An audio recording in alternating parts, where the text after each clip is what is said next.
ప్రభుత్వం వృద్ధులకు పెన్షన్ను అందించే విషయంలో విఫలమైందని ప్రజలు ఆవేదన వ్యక్తం చేస్తున్నారు.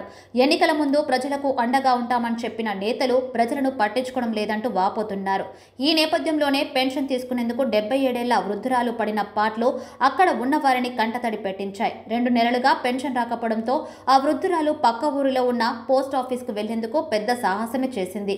లేచి నడిచే పరిస్థితి లేకపోవడంతో భూమిపై దేకుతూనే 2 కిలోమీటర్లు ప్రయాణించింది. అయితే ఆ 2 కిలోమీటర్లు ప్రయాణించేందుకు ఆ వృద్ధురాలికి 8 గంటల సమయం పట్టింది. అయితే చివరికి పోస్ట్ ఆఫీస్ చేరుకున్న వృద్ధురాలిని చూసి చలించిపోయిన అధికారులు ఆమెకు ఆహారం అందించి వైద్యం అందించారు. ఈ సంఘటన కర్ణాటకలో చోటు చేసుకుంది.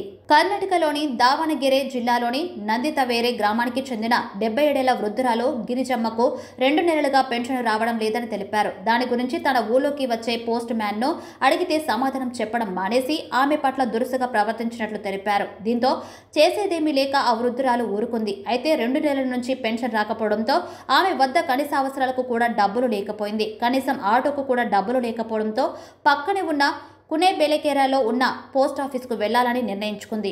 ఈ క్రమంలోనే గిరిజమ్మ 2 కిలోమీటర్లు దేకుతూ 8 గంటల తర్వాత కునేబెలకేరే పోస్ట్ ఆఫీస్కు చేరుకుంది. అక్కడ ఉన్న అధికారులతో ఆమె తన గోడును వెళ్లబుచ్చుకుంది. తనకు 2 నెలలుగా పెన్షన్ రావడం లేదని, ఆటోలో వచ్చేందుకు కూడా డబ్బులు లేక ఇలా వచ్చినట్లు ఆమె వారికి వివరించింది. తాను ఒంటరిగా జీవిస్తున్నానని, తనకు ఆధారం ఎవరూ లేరని అధికారులకు మొరపెట్టుకుంది. అయితే ఆ వృద్ధురాలి వీడియో తహసీల్దార్ దృష్టికి వెళ్లడంతో సమస్యను పరిష్కరిస్తామని హామీ ఇచ్చినట్లు స్థానిక అధికారులు తెలియజేశారు.